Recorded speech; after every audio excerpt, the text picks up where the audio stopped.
So hello everyone, welcome back to the channel. So आज की video में हमारे पास है दो स्पोर्ट्स फेयरिंग बाइक, एक है R15 V3 और other one is KTM RC 125। तो आज की वीडियो में हम इन दोनों बाइक के अंदर ना एक कंपेयर करने वाले हैं कि अगर आप में से कोई इन बाइकों को as a second hand purchase करने की सोच रहा है तो क्या गलतियाँ आप ना करें। क्योंकि देखो, ये दोनों बाइक का ना अपना अपना अलग अलग एक फ़ैन बेस है। V3 का अपना फ़ैन बेस है, KTM RC 125 का अपना फ़ैन बेस है। वो चाहे 125 हो, 200 हो, 390 कोई भी हो, KTM का अपना ही अलग फ़ैन बेस चलता है।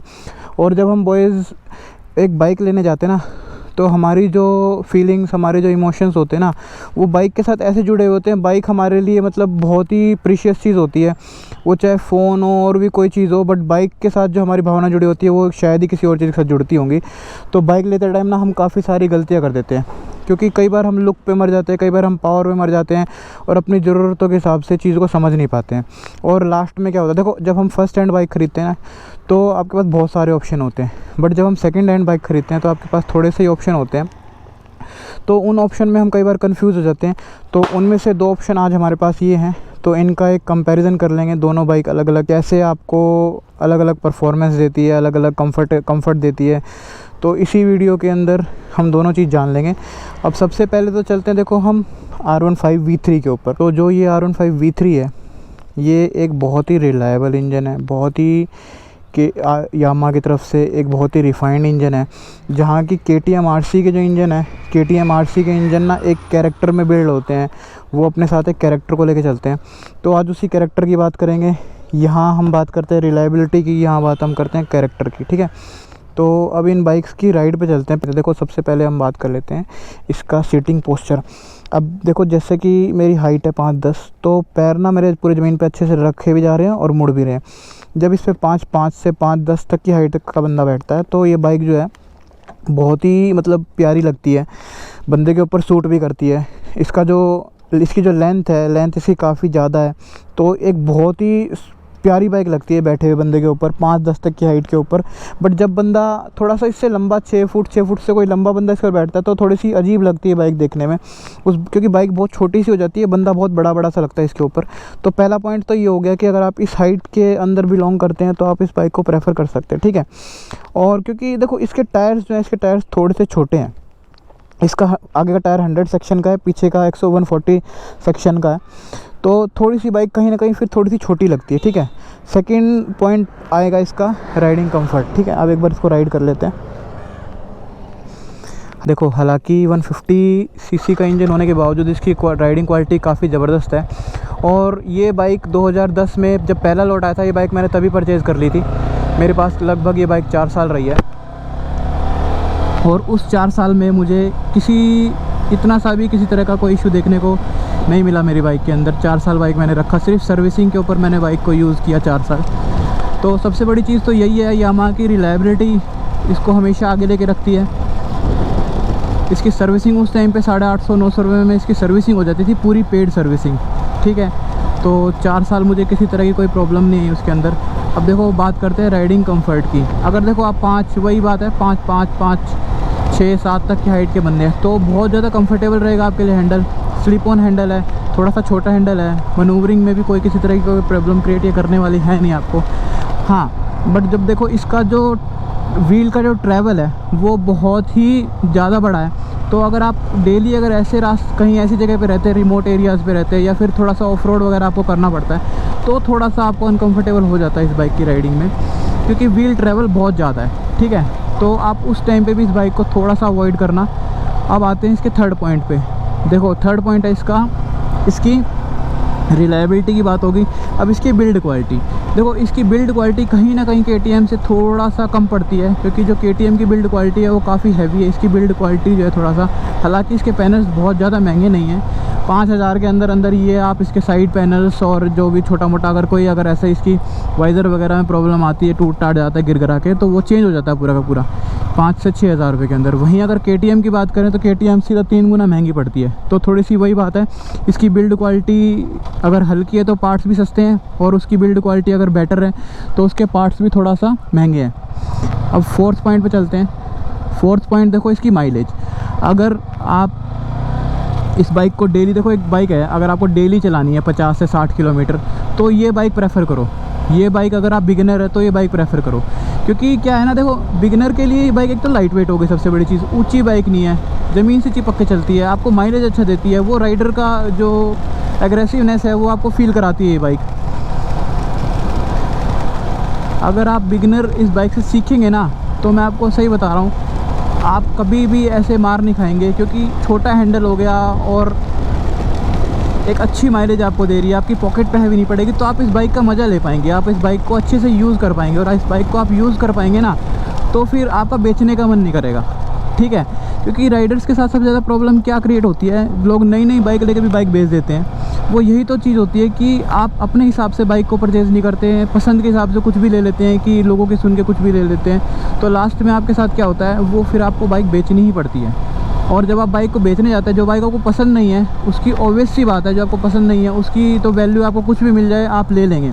तो यही प्रॉब्लम आती है कि आप जब सेकंड हैंड में बाइक कोई ख़रीदने जाते हैं तो आपको वैल्यू ज़्यादा मिलती है और बेचने जाते हैं तो वैल्यू कम मिलती है। अगर आपको बाइक पसंद है, अच्छे से चलाते हैं, तो उस बाइक की वैल्यू ऑटोमेटिकली सी बात है आपको ज़्यादा ही मिलेगी।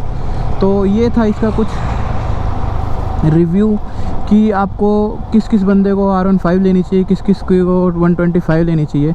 अब 125 पे भी चलेंगे। देखो अब ये थोड़ा सा जो ऑफ रोड है, ये थोड़े से झटके ज़्यादा महसूस हो रहे हैं इसके अंदर, क्योंकि इसके टायर्स जो हैं, देखो 100 सेक्शन के 140 सेक्शन के टायर्स हैं, थोड़ी सी छोटी बाइक है, हालांकि लेंथ ज़्यादा है और लुक जो है इसकी लुक बहुत प्यारी है। लॉन्ग रन्स के अंदर ये बाइक बहुत अच्छा परफॉर्म करती है, शॉर्टर रन्स के लिए बाइक बनी नहीं है। इसका जो चेन स्प्रॉकेट है छोटा है, क्योंकि जिससे ये जितना छोटा पीछे का चेन स्प्रॉकेट होता है, ये हाई स्पीड में उतनी ज़्यादा ये स्पीड पकड़ती है, और जितना बड़ा चेन स्प्रॉकेट होगा वो इनिशियल बहुत ज़्यादा दिखाएगा, बट उसकी हाई एंड स्पीड थोड़ी सी कम हो जाएगी। तो ऐसा कुछ है इस बाइक को लेके। रिलायबिलिटी इस बाइक के साथ बहुत अच्छी मिलती है आपको, ब्रेकिंग अच्छी मिलती है, ठीक है। अगर आप सेकेंड हैंड बाइक परचेज़ करने जा रहे हैं R15, तो जो पॉइंट्स मैंने आपको बताए उन पॉइंट्स के साथ आप जा सकते हैं R15 परचेज़ करने के लिए। अब हम चलते हैं KTM RC 125 के ऊपर। KTM की जो सीट्स है ना, वो R15 से काफ़ी ज़्यादा कंफर्टेबल है, काफ़ी ज़्यादा मतलब। और जो इसकी जो राइडिंग क्वालिटी है ना, थोड़ी सी मैं आपको कहूँगा पिकअप कम है, बट इसकी राइडिंग क्वालिटी कहीं ना कहीं, एक बार मैं आपको राइडिंग पे बताता हूँ अभी क्या इसका बेनिफिट्स है। कुछ एक आधी जो इसके फीचर्स हैं ये आपको एक्स्ट्रा मिलते हैं। LCD कंसोल मिलता है इसके अंदर आपको। देखो कहने को तो लोग इसको छपरी बाइक कहते हैं, बट कभी भी बाइक छपरी नहीं होती, चलाने वाले राइडर्स छपरी होते हैं। इसके कर्व्स, इसके स्टाइलिंग, इसकी जो हैंडलिंग है ना, वो इस लेवल की बना रखी है कि आपको कभी भी ये बाइक ना निराश नहीं करती। इसलिए KTM की दीवानगी ना इतनी ज़्यादा है इंडियन मार्केट के अंदर। तो चलो अब इसकी राइडिंग क्वालिटी पे चलते हैं।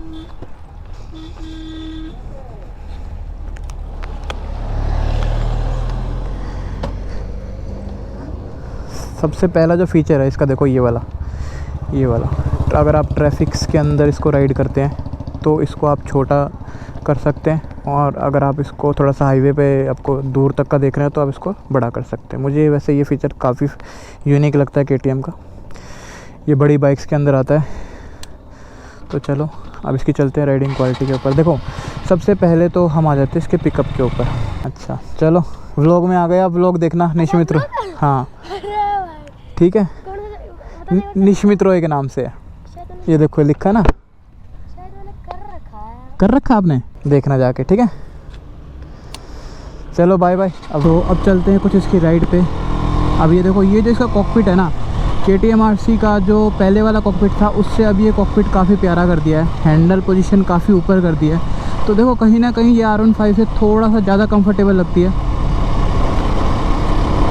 और जो इसका व्हील ट्रैवल है, इसका व्हील ट्रैवल R15 से कम है, तो थोड़ा सा ये ज़्यादा कंफर्टेबल लगती है। सीटिंग पोस्चर भी इसका बिल्कुल ऐसे सीधे बैठे हुए का है, कम झुकी हुई है R15 से।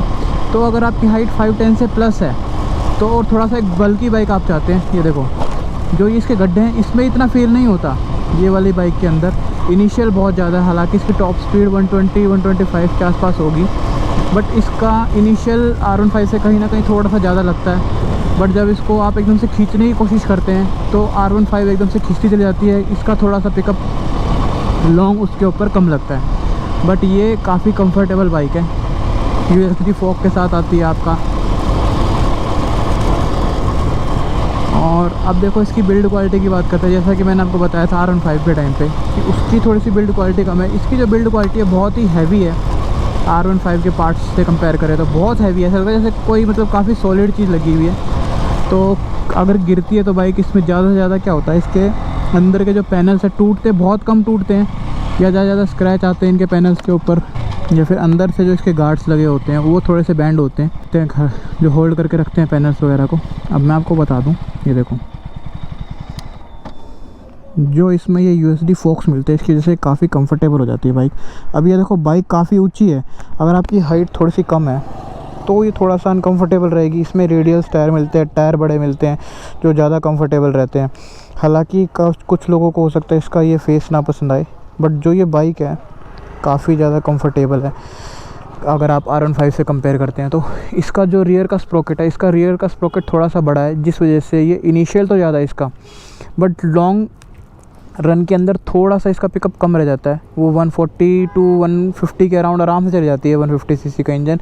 ये वाला जो स्प्रोकेट है ये ज़्यादा से ज़्यादा 120 की स्पीड तक लेके जा पाता है आपको। और तो ऐसा कुछ है इसका राइडिंग कंफर्ट। और थर्ड बात कर लेते हैं इसके एग्जॉस्ट नोट की।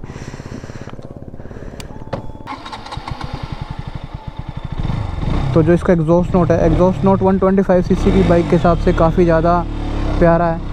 बट देखो अगर आप सेकेंड हैंड मार्केट में अगर जाओगे ना इस बाइक को परचेज़ करने, तो ये आपको R15 से कहीं ना कहीं थोड़े से कम प्राइस में मिल जाएगी आपको। कम प्राइस या फिर लगभग सेम से प्राइस में मिल जाएगी। अभी जो ये 2022 का मॉडल है और जो R15 है 2020 का मॉडल, 2021 का मॉडल, लगभग ये लगा लो सेम से प्राइस में मिलती है सेकेंड हैंड मार्केट के अंदर। तो कहीं ना कहीं देखो अगर आपको बाइक यूज़ करनी है, 3-4 साल चलानी है, तो ये मुझे थोड़ा सा ज़्यादा वैल्यू फॉर मनी लगती है। अगर आपके थोड़ा सा बजट थोड़ा सा अच्छा है, 10-15 हज़ार और खर्च कर सकते हैं, तो RC 200 की तरफ जाइए। 200 एक प्योर पैकेज है। 200 के अंदर आपको माइलेज भी ज़्यादा मिलेगी इस 125 से। 125 की मुझे पता नहीं क्यों माइलेज कम लगती है, 200 की माइलेज ज़्यादा लगती है। इनफैक्ट अगर आप इसको हाईवेज़ पे या किसी भी तरह की कंबाइंड माइलेज निकालते हैं तो हमेशा RC 200 की माइलेज ज़्यादा निकल कर आती है। राइडिंग कंफर्ट काफ़ी अच्छा है इसका थोड़ा सा हैंडल बड़ा है, तो आपको और ज़्यादा मनूवर करने में, लेन फिल्टरिंग करने में और ज़्यादा मज़ा आता है। बस इसका थोड़ा सा एक नेगेटिव पॉइंट यही है कि थोड़ा सा पिकअप कम फील होता है हाईवेज़ के ऊपर। अगर आप इसको कंपेयर करते हैं R15 से, 200 का इससे काफ़ी अच्छा है पिकअप। अगर आपको थोड़ा सा राइडिंग का एक टफ मज़ा चाहिए, मतलब 200 पे भी जा सकते हो, बट अगर आप 125 प्रेफर कर रहे हो, थोड़ा सा ज़्यादा मज़ा देती है मनूवरिंग में। बट वहीं है पिकअप कम है तो इतना ज़्यादा जल्दी से उठती नहीं है, बहुत कम पिकअप है RC 200 का एज़ कम्पेयर करें तो R15 का। माइलेज में भी बहुत कम पड़ती है आपके R15 से। ये 30 की माइलेज निकालती है, वो 45 प्लस की माइलेज निकाल देती है R15। 150 सीसी का इंजन होते हुए भी ये 30-35 की माइलेज निकालती है बाइक।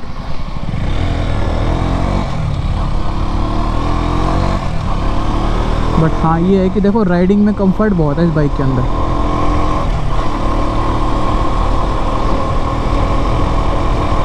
सीट बहुत सॉफ्टर साइड है, अगर कम R15 से कंपेयर करें तो सीट इसकी ये लगा लो मतलब बहुत ही कंफर्टेबल है। और इन जैसा थोड़ा सा ये ईंटों वाला रोड है, ब्रिक्स वाला रोड है, तो इस पे इतना मुझे फील भी नहीं हो रहा। अभी मैं चला के R15 यहीं से लाया था तो मुझे काफ़ी फील हो रहा था। इसके शॉक एब्जॉर्बर इतने अच्छे से शॉक एब्जॉर्ब कर रहे हैं कि आपको फील ही नहीं होने दे रहे। तो ये चीज़ का थोड़ा सा कंफर्ट है। अगर आपको कंफर्ट चाहिए तो आप इस बाइक की तरफ जा सकते हैं। ज़्यादा आपको ये लगा लो कि रफ़ बाइक नहीं चलानी है तो आप थोड़ा सा इस बाइक की तरफ जा सकते हैं। कंफर्ट बहुत अच्छा देती है, लॉन्ग हाइट वालों के लिए भी कंफर्ट अच्छा देती है ये बाइक।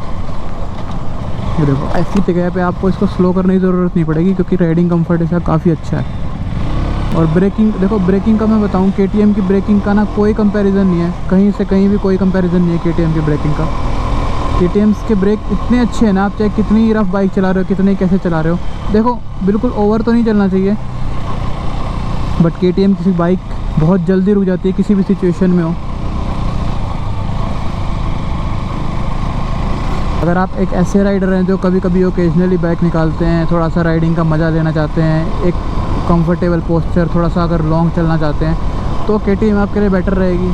और आप एक कॉलेज गोइंग आए हैं या फिर डेली 50-60 किलोमीटर बाइक चलाते हैं तो आपके लिए R15 ज़्यादा बेटर रहेगी, क्योंकि वो माइलेज भी अच्छी निकालती है और थोड़ी सी रिलायबल भी है।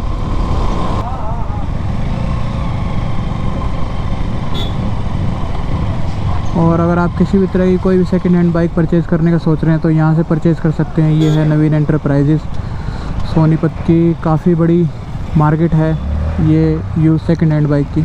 और जिस बाइक का भी आपको कंपैरिजन देखना है व्लॉग में कमेंट कर दो, उसका भी कंपैरिजन हो जाएगा।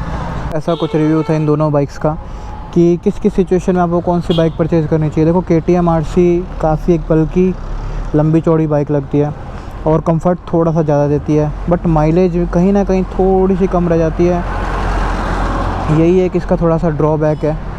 बट R15 जो है माइलेज भी अच्छी निकालती है, आपको एग्रेसिव राइड भी देती है। अगर आपको इन दोनों में से कोई भी बाइक परचेज़ करनी है तो यहाँ इन बाइकों की भरमार मिलेगी आपको। R15 हो गई या KTM RC 200 हो गई। हालांकि अगर आपका थोड़ा सा बजट अच्छा है तो आप KTM RC 200 की तरफ भी जा सकते हो, जो आपको सब तरह की यहाँ पे अवेलेबल हो जाएंगी। ये देख सकते हो नवीन एंटरप्राइजेस के नाम से शॉप है, तो आप यहाँ पे आ सकते हो और अपने मनपसंद कोई भी बाइक ले जा सकते हो अपने ज़रूरत के हिसाब से। तो मिलते हैं आपसे नेक्स्ट वीडियो में, तब तक के लिए बाय बाय। होप आप सभी को ये वीडियो पसंद आई होगी। मिलते हैं नेक्स्ट व्लॉग में, बाय बाय।